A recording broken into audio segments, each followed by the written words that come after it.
Hello, good morning. Ayan, mataas na ang mais namin kaya hindi na ako makakita talaga. Itataas ko muna ang aking cellphone para silipin ang ating mga mananumay. Ayan, ang mananumay natin ngayon. O, ang dami nila. So ngayon ang ating mais, ayan, matangkad pa sa akin. Ayan, namulaklak na siya, guys. Ayan, oh, makakatikim na tayo ng mais ni Tatay Adimar. Oh, ayan. So ngayon, iba-vlog natin ang ating mga kiddos na meron silang kalaro. Ayan, dito sa tapat ng Capistrano, Mount Capistrano.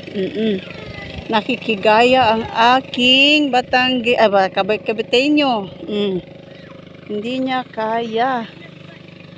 So, ang kanyang kalaro ay mga nanay at tatay nito ay naandyan.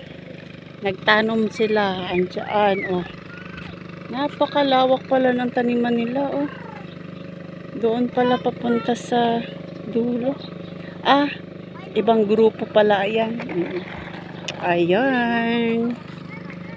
So, ang aking kabiteño at kabiteña, ang kalaro ay taga Bukidnon. O, nagkakaintindihan naman sila. Ha? O, ang ako silingan na si Loloy. O, ito, o. Ilahaning Basakan, sila nagtrabaho ana sa Capistrano. O, kutob daw sa atong makita, guys. Ilaha.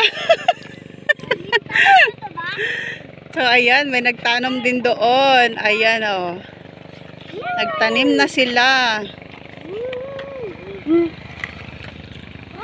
Ayan, si Loloy Anyura na kapatid ni, ha?